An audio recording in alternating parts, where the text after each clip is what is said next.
네, 안녕하세요. 반갑습니다. 일상 속 IT를 이야기해 드리는 일상 IT. 오랜만에 인사드립니다. 오늘은 트렌드에 대한 이야기를 전해 드릴 건데요. 바로 보셨던 것처럼 네이버 페이에 대한 이야기로 준비를 좀 했습니다. 네이버 페이, 정말 엄청난 회사죠. 사실은 네이버 파이낸셜이라는 회사로 분사를 했습니다. 네이버에서 네이버 페이를 더 키우기 위해서 네이버 파이낸셜로 분사를 시켰고, 미래에셋 대우에서 투자를 했죠.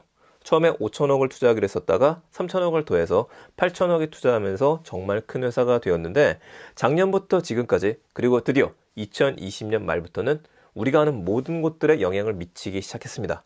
바로 그 영향을 네이버페이 오프라인 결제에서 찾아볼 수가 있죠.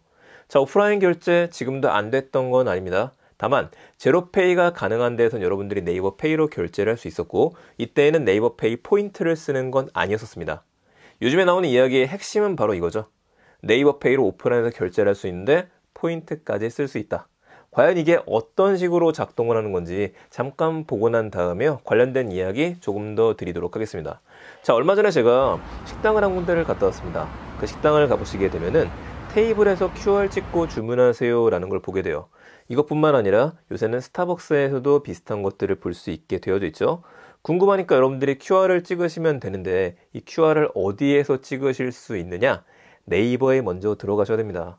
네이버에 들어가시고 난 다음에 위에 있는 결제 내역이라는 부분에서 결제하기가 있습니다. 그 옆에 촬영하기. 이거를 눌러서 스캔하게 되면 굉장히 빠른 속도로 스캔이 되고요. 그러면 메뉴판이 바로 뜨게 되는 것들이죠. 이 메뉴판을 보면서 여러분들이 드시고 싶은 메뉴를 골라서 넣으시면 됩니다. 장바구니에 담아놓고 나서 혹시 또 추가를 하고 싶다라면 다른 메뉴도 보고 난 다음에 다 장바구니에 담으시면 돼요. 장바구니에 내가 먹고 싶은 메뉴들을 담았습니다. 이 다음에 뭐 해야 되죠? 결제를 해야 되죠. 그러면 우리가 네이버에서 지금 찍어서 주문을 하는 거다 보니까 결제는 뭘로 하면 됩니까? 네이버 페이로 결제를 하면 되죠.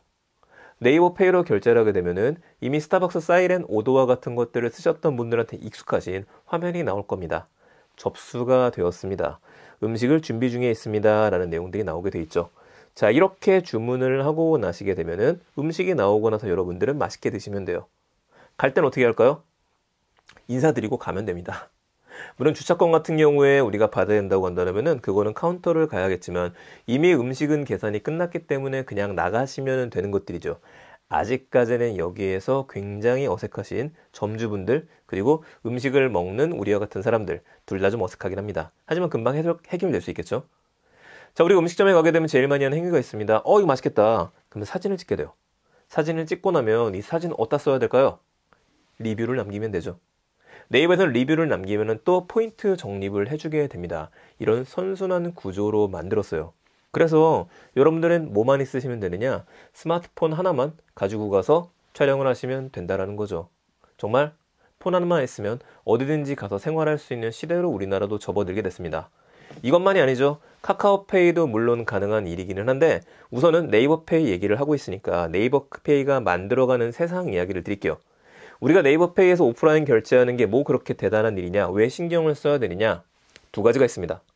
첫 번째는 지금까지는 네이버페이에 연동되어 있었던 카드나 은행에서 돈이 빠져나가는 구도였다라고 한다면요, 여기에서 금융권들의 입장은 명쾌했죠.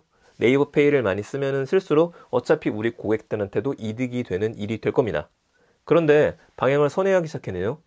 언제부터 하기 시작했느냐? 올해 6월 달에 네이버 멤버십을 받기 시작했죠. 그 이전부터는요, 네이버 페이 통장이 나왔습니다. 통장에 적립하세요. 이 돈으로 포인트를 다시 충전하고 결제하게 되면 뭘 주죠? 포인트를 더 많이 드립니다. 이게 핵심입니다. 계속해서 네이버 포인트를 쓰게 되면 혜택이 많다는 걸 강조하기 시작했었어요. 그럼 저 같은 경우에도 은행에서 있는 돈을 계속 적립을 시켜 놓는 것들이죠. 이게 포인트가 많이 쌓인다고 하니까, 근데 굳이 이걸 써야 되나? 난 카드 혜택에도 많은데. 그래서 등장한 게 네이버 멤버십이죠. 멤버십으로 결제하게 되면 포인트를 또 주잖아요. 자, 이제 네이버의 고민이 해결이 되는 겁니다. 이걸 정말 많이 쓰게 만들어야 되는데, 코로나 덕분이죠. 이런 이슈가 터지게 되면서 많은 사람들이 스마트폰을 쓰는 게 조금 더 익숙해졌어요. 계속 그래서 광고를 하는 겁니다. 네이버페이 포인트로 결제하게 되면 2배 적립이라든지 최대 4배 적립, 이런 얘기가 나오죠. 그리고 이거를 이제 광고와 홍보 효과로 쓰는 많은 기업들이 나타나기 시작했습니다. 주유소에서도 네이버페이 포인트로 결제가 됩니다. 음식점에서도 네이버페이 포인트로 결제가 됩니다. 온 세상을 초록색으로 물들이고 있는 게 네이버죠. 그렇다면 다음 스텝은 뭐가 나오게 될까요? 이미 지금도 나왔었지만은 네이버페이 예쁜 카드가 나오게 될 겁니다. 애플페이의 전략이랑도 비슷하죠. 모든 곳에서 포인트가 되지 않는다고 한다면 이 포인트 카드 결제가 되는데 당연히 나올 수밖에 없겠죠. 이렇게 확장해 나가는 세상이 제일 무서운 이유입니다. 왜 무섭냐? 우리가 카드를 쓰고 나서 포인트를 받는데 이 포인트 대금은 제가 1,000원 정도의 포인트 대금이 쌓였다 그래서 현실 세계에서 이 포인트 대금으로 결제를 하려고 그러면 1,000원 그대로 쓰여지지가 않습니다. 이게 문제예요. 그럼 얼마 정도의 효과를 보게 되느냐? 이 돈이 쓰여지지가 않으니까 70%, 30%그 정도밖에 인정을 안 해줍니다. 그런데 네이버 페이 포인트는요? 다르죠.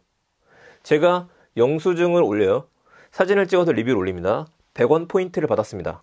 이 100원 포인트는 온라인뿐만 아니라 오프라인까지 어디서든지 쓸 수 있게 바뀌게 되죠. 이게 무서운 점입니다. 무서운 회사가 하나 더 있죠? 바로 카카오페이예요. 카카오페이도 오프라인 결제가 가능해졌고 이거에 대해서 적극적으로 광고에 나섰습니다. 카카오페이가 만들어가는 세상에서는 어디까지 영향을 미치게 되는지 그거는 다음번 일상 IT 알아보는 시간에서 설명드리겠습니다. 자, 뭐 하세요? 일단 써보셔야겠죠. 네이버 다시 한번 확인해 보시고 난 다음에 외부에 나가셨다가 페이로 결제가 가능한 곳이 있으면 꼭 한번 써보시는 거. 그렇게 쓰라고 강요드리는 건 아닙니다. 경험을 해보고 나서 뭐가 더 편한지에 대해서 우리가 알아야지만 일상에서 IT를 발견할 수 있게 되겠죠. 네, IT에 대한 이야기들 오늘 여기서 마치도록 하겠습니다. 내용 좋으셨으면요 좋아요와 구독 부탁드리겠습니다. 그럼 다음 시간에 더 재밌는 이야기들, 더 일상에 도움이 되는 이야기들 가지고 찾아뵙겠습니다. 감사합니다. 일상 IT였습니다.